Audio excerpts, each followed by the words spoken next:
This is everything you'll need to pressure can your pinto beans. 7-quart jars, pickling salt, Himalayan salt or regular salt, a funnel, vinegar, butter, bacon grease, and of course, your pinto beans. So let's get started. Hey everybody. Hello, hello, hello. I just put a strainer in my sink. I am going to visit with y'all, and I'm going to can some pinto beans. And I look like a hot mess, but I'm having a pretty good day today. So I've decided that I'm going to can some pinto beans. First, I have to wash them. Ooh, sorry, that was loud. I have 7 quarts for the canner, so I'm only going to use 1 cup of beans. So that's 2, that's 4.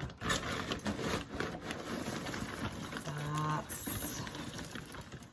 6, and now 7. Now, Alaska Prepper, you can, this is who gave me the idea.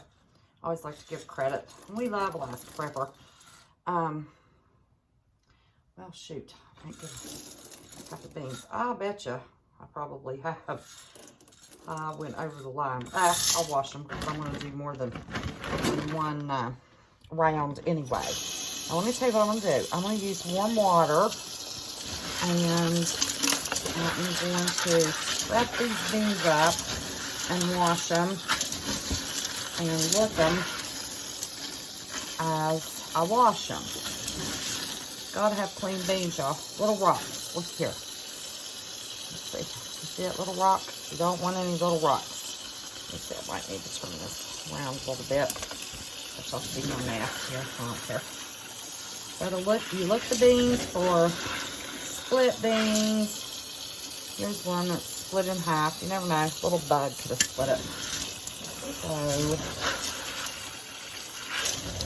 look my beans and brush them together and then clean the dirt off of them. And I'll run the water through them. So, a lot of people will put them in a pot. There's another half bean. I'll take that out of there. And wash them.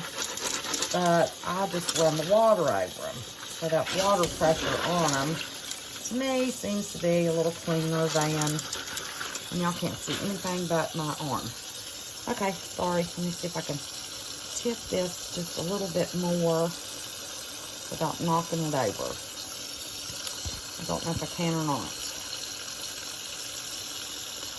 We'll try it. And then I'll turn my, still just my arm. I needed higher in this. I don't know. But anyway, y'all get the idea. So I'll just lick them. Just lick them quick. For ugly beans or rocks. And what I'll do is, looky there. There's a little black rock. Don't want any rocks in your beans. And I'll take the top of these off, top of the beans off, and actually look my way down through the strainer. Okay, so I need a cup of beans. That's a cup and a half. I want juice in mine. Now, Alaska Prepper does 1.5 cups of beans, I think, and he doesn't have much juice. So, I've already washed my jars. So, I'm going to use the jar and use my funnel and drop those beans down in there. And then I'm going to use bottled water.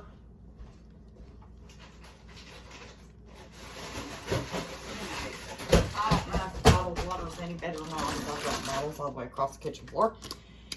But it's definitely better than the chlorine and the crap that they put in our public water. So, need more water.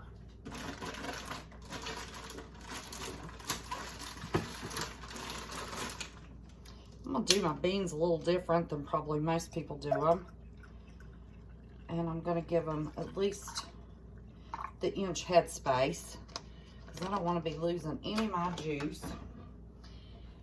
And I'm going to use, hang on a second, I had to walk off. I don't like the taste of pickling salt at all. And everybody just says, oh, well, it just makes it maybe a little cloudy. I could care less if my food's a little cloudy as long as it is good. Now, I've got Himalayan pink salt in one of these little grinder things. I'm going to get my salt in here. And of course, it's coarse grind, but I promise you that pressure canner will dissolve these little chunks of salt. Okay, that's probably about a teaspoon.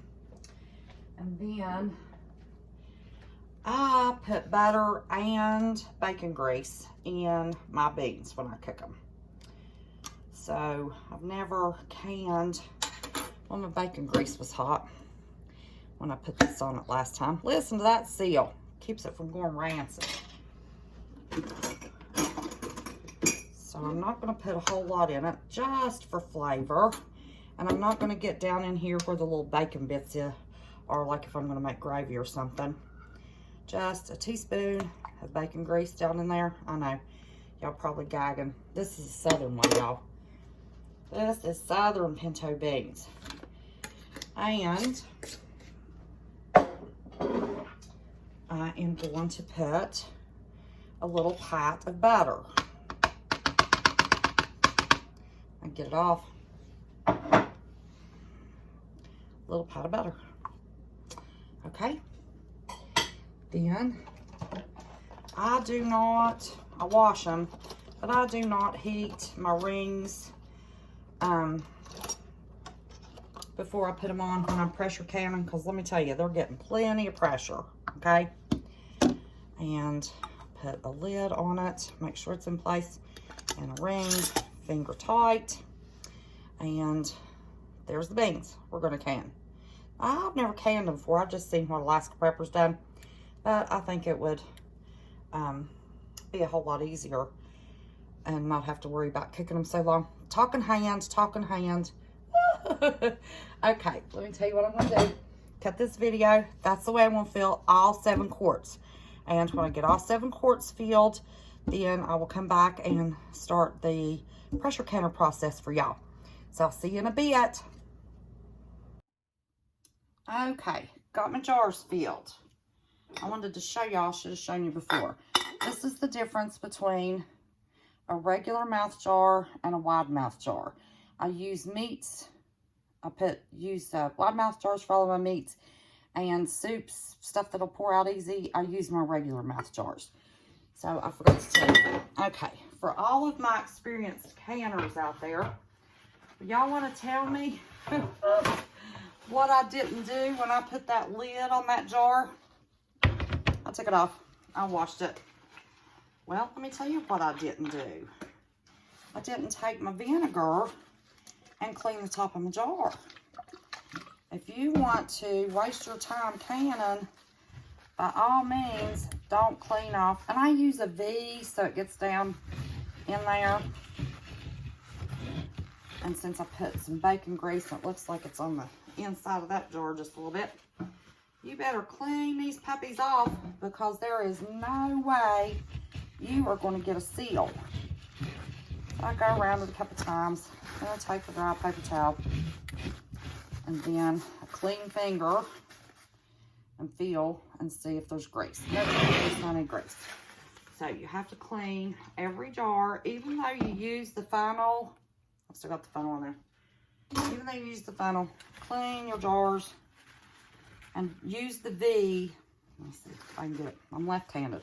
Use the V so it goes down inside the jar and cleans the jar. Go around it once, and then I put a splash of vinegar or 2 on another clean piece of the paper towel and go around it again. I'll clean my finger off that vinegar and feel and make sure that it is not greasy. Because if you've got anything, even though the lids come loose a little bit and you'll lose some juice, if you've got anything starting out on these jars, I promise you, you will not get a seal. And there is nothing any more disturbing than to go through the process of canning something. Now, I've got a little vinegar down on, a little bit of bacon grease I splashed on this jar. Vinegar cleans everything. Now, I'm going to clean paper towels. I never take a chance that my paper towel's got grease on it anywhere, even though it's got the vinegar. So you just put it on the edge, take your thumb and pinch it around so you're getting the inside. Also, the top of that jar. And then clean your finger and feel it. Yep, no grease. So actually, I slept a long time last night, which is unusual for me. And I decided I would can something. And I've been dying to try to can beans. Anything that you've canned is, oops, I've got you blocked here. Anything that you can is a quick meal, y'all. Throw you some cornbread in the oven, open you some beans, you're good to go. That's what I like about my chili and my homemade vegetable soup. Quick meal if I don't feel like cooking. But like I said, I have never done pinto beans. I've always worried about if they cut anything off on us. Move this around. Would we have enough water? I'm going to turn this inside out. Get a clean side of the paper towel. Would we have water? It takes a lot of water when you're cooking them. And I'll tell you what I like better than pinto beans is cranberry beans. You put those suckers overnight in a slow cooker with 2 sticks of butter and plenty of salt. And by your supper time, it's like 2-day-old beans. What's so awesome about 2-day-old beans? They've got that good juice in them. Pour those over some fried potatoes and have you a big old piece of cornbread. Ain't nothing any better. And if you want to get real fancy, have you some sauerkraut and kielbasa fried up. I'm making myself hungry thinking about it. Actually, I've got some pinto beans and sauerkraut and kielbasa that my son brought me. He had leftover from dinner, so me and little Ethan can eat his leftovers for dinner tonight. So, now it ended up taking me for 7 quarts, 10 bottles of water, and 7 cups of beans. Okay, so, and of course this was a video, so nobody could scream and yell at me when I put that lid on it. I've got to wash that lid open. Got to put that in my canner. You didn't clean your rim. And I was busy filling the rest of those jars, and I thought, oh my goodness. Now just finger tight, y'all. Don't crank it.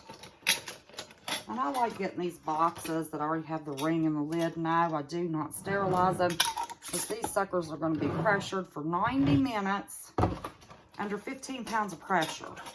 If there's a germ that's going to live under those conditions, of course, I don't know. Let me be ugly. I guess they could fix us a bioweapon that would live under those conditions. Of course, I don't want to give them any ideas. No, if y'all get hands today, not a face. I am a hot mess. Nobody needs to see me. I didn't even want to put any eyeliner on. So I just take them straight out of the box. Let me tell you, the temperature that they come to be, while they're pressuring, if a doggone germ could live in that, I guess it deserves for me just to throw that can of beans away. I didn't feel good about that one jar. I want to clean that again. I don't know why. Sometimes I get a feeling that I don't have a clean jar, and I would just rather go ahead and clean it again than to take a chance and then not have one seal and think, I bet you it's that blasted jar I was too lazy and in a hurry to clean off. So I've got a feeling about this jar, so we're just going to clean it again. How's that? Okay. I know everybody's wanting to get into canning. Some people are feeling nervous about canning. Listen, pressure cookers are going up, jars are going up, lids are going up. I paid $67 for my Presto, and it's fine. My grandma had an All-American. I could get that if I wanted it, but I haven't had any problems with my Presto. As long as that thing will get up to pressure, and I have to do the 15 pounds of pressure and the 90 minutes because I'm doing quartz. It has fat in it. It's not acidic. Anything that's not acidic. Got a pressure, not water bath. And I'm above 2,000 square feet above sea level. So I'll put that in there. Okay, next I am going to get my pressure canner. I'm going to try to slide this across so y'all can see what I'm doing here. Let me try to tip this up a little bit now. Okay, this is the tray. You always put that on the bottom. Okay, my quart jar that I had. I'm always afraid I'm going to run out of water in the pressure canner, and I almost did once. So the instructions are to put 3 quarts of water in your pressure canner, and let me tell you, you've got to let this sucker build up to steam, and then you got to let it steam for 10 minutes. You're losing liquid. So I always put 3.5, well, maybe 3 quarts in an extra cup. So there's 2.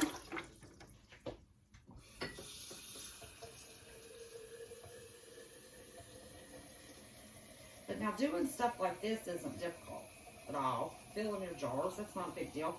I'll tell you what the big deal is you gotta get that regulator jiggling just right. And you're up and down, monkeying with the heat. So see, I put 3 quarts and not quite a half a quart, just for safe measure. It doesn't hurt it. And then I don't measure to keep your jars from being cloudy on the outside. Pour some vinegar in there. And yes, I have forgot to put my vinegar in it. And no, the end of the world did not come. And yes, you have to wash your jars anyway, because if you lose any of your liquid, the jars get greasy on the outside. So they have to be washed anyway. That cloudiness just washed right off. I'm never sure what finger tight is. I'm going to be honest with y'all. I don't have much of a grip, so I figure my grip. Oh my gosh, I did 8 quarts of beans. Is that right? Nope, it won't fit down in there. I did 8 quarts of beans. Well, I'm going to do 2 rounds of these anyway. So, oh, y'all got a glimpse of my mess. Okay, so now what we're going to do is turn on the eye. Let's see if I can scoot this back. Whoops, I dropped you. Sorry about that. See if I can get you to where you can see what's going on. Don't particularly want you to see me. Shoot, it's not going to be the end of the world. Okay, so it's got 7 quarts, 3.5 quarts of water, a big old splash of vinegar, and now I'm going to put my lid on it. So instead of having to do a live, and on these, you always look through this to make sure you can see through it and it's not plugged up. And then you've got your other little pressure valve right here.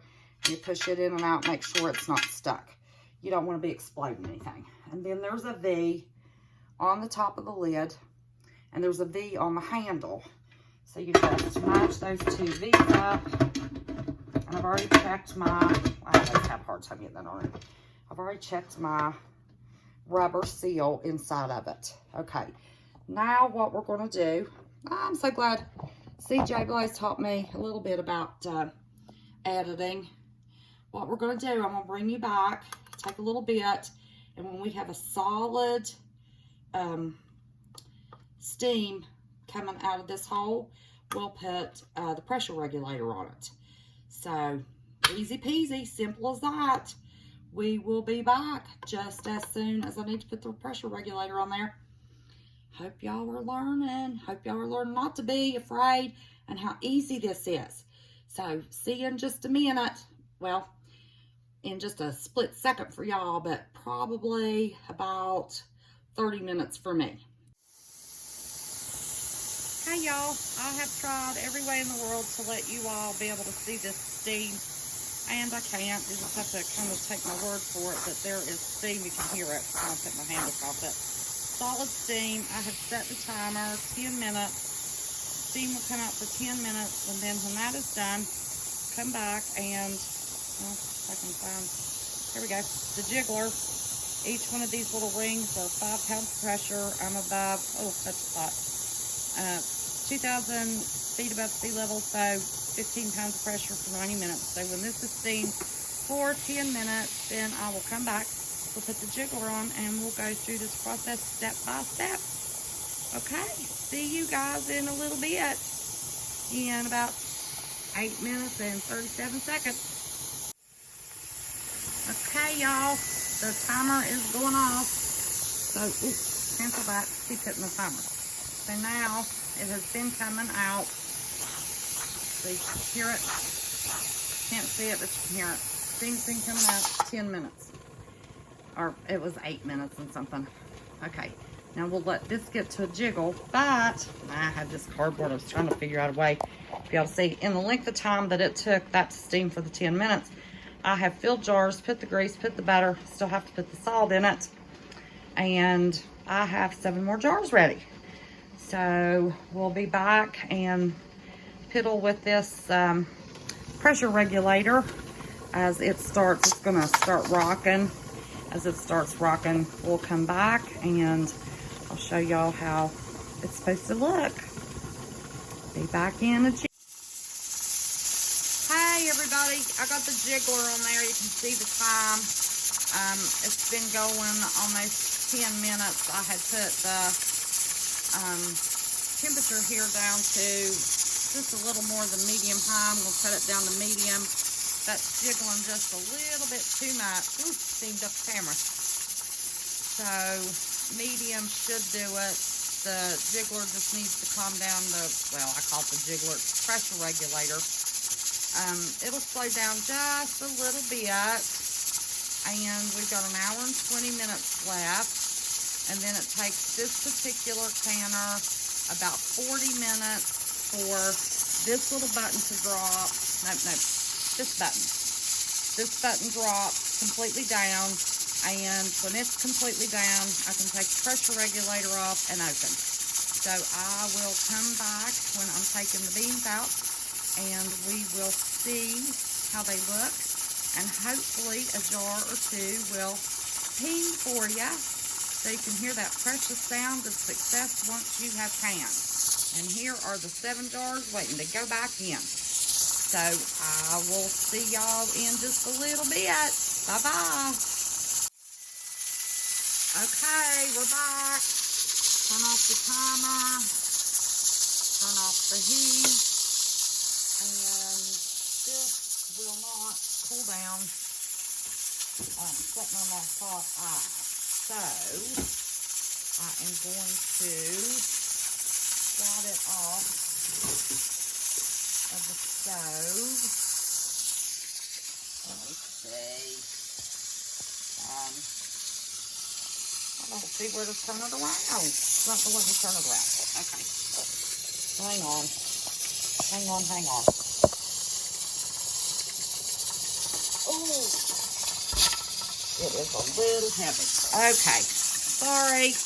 Okay, see, taking it off that heat, man, it just stops the jiggling. So we are going to wait for this to drop, and of course this will stop jiggling, this will drop. It takes about 40 minutes for my pressure canner, and I will come back and I will have the pressure canner back on the stove, and we'll take the cans out and see what they look like.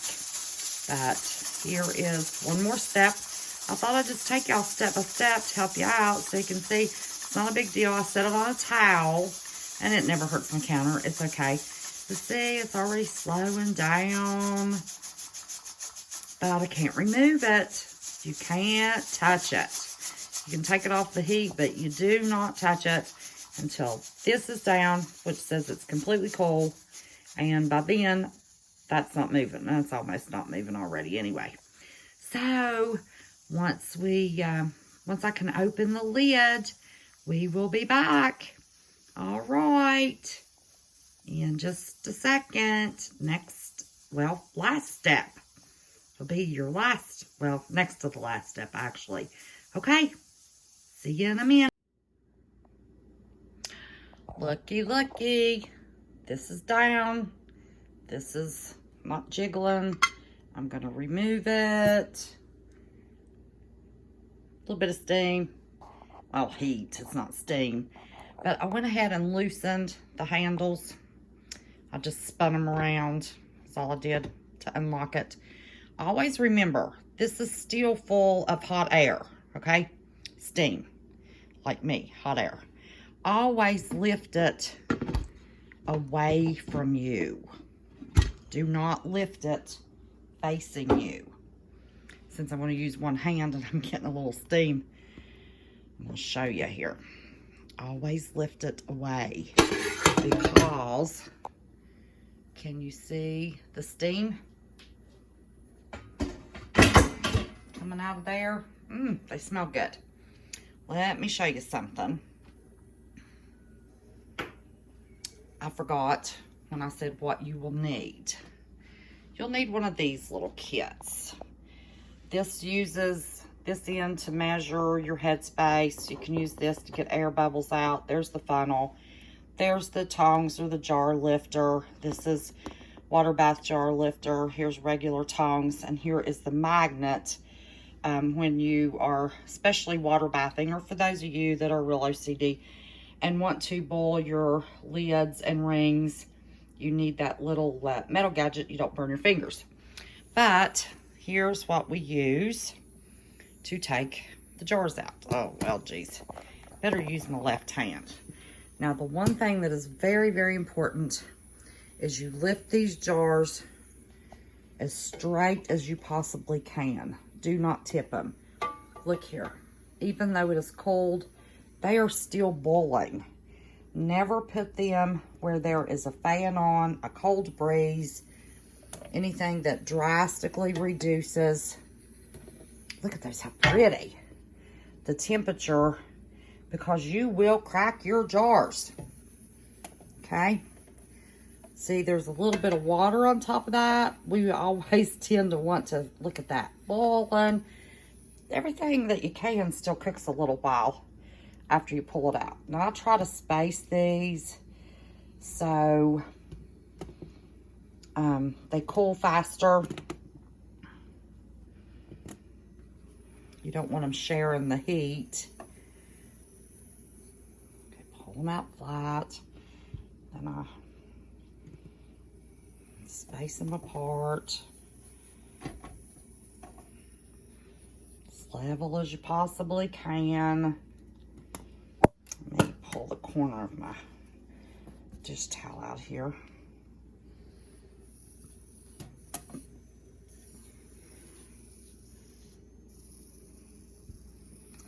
I've got some juice.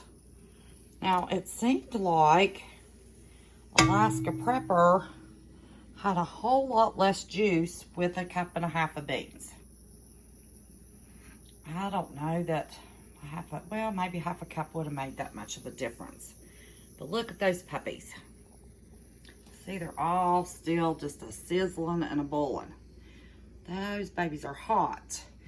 Now, remember I told you I always put extra water in there. I guess maybe lost a little bit of juice somewhere. But if you'll look, there's not a lot of the juice gone. I think that one has the most gone out of it. That one did pretty good. So this one, I'll keep my eye on and make sure that, oops, geez, my battery's low. Make sure it seals. But look, there's not a lot of water left in there. So I always typically let it steam just a little bit more than usual. I was hoping that maybe we could get one of them to pop. Typically one will pop. And what we're looking for, let's see if we can see. See right here, you can see the little, there's a little button on top of the jar. That will be depressed. I don't see any of them depressed. And we want depressed beans. We don't want depressed selves, but we want depressed lids on our beans. Isn't that funny? Okay, then here's my beans. I'll do the second round. But look, see, I had clear water in those beans where I scrubbed those beans real good. Look at that. And do that. I wish we had smell-o-vision. I was hoping one of these blasted lids would ping for you all so you could hear the sound of success. Oh, did you hear it? Did you hear it? Look. Was that the one that did it? I think so.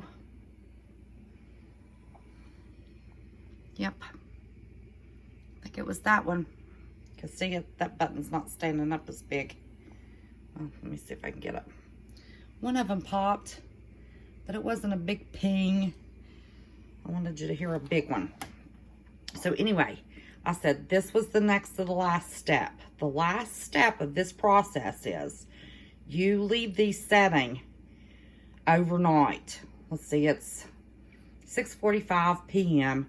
I will leave these till tomorrow night. You double check and make sure you can't get, you know, if I pushed on that, it would pop up and down. You don't want to touch it. You want them to depress. Yep, I see. That's the one that pinged. It was just barely a little ping. But you leave them almost 24 hours, and you wash your jars, check everything to make sure that it has remained sealed, that the top has remained depressed. And everybody typically will take their rings off and put their jars in boxes.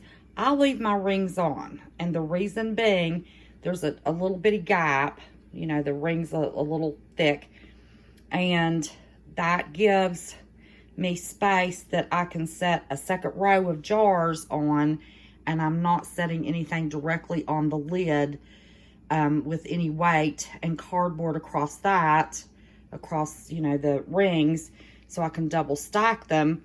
And you're not putting weight on the lid itself. The weight is on the ring.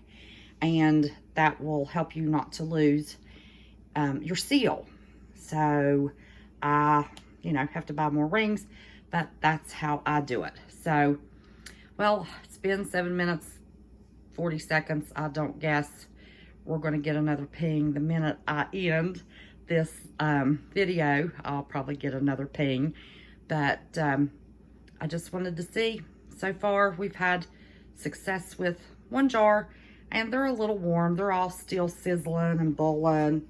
You know, this one back here, it's really boiling. That's probably why it was just a little bitty ping, but they're still all sizzling. And sometimes they will seal while they're sizzling, and sometimes they don't.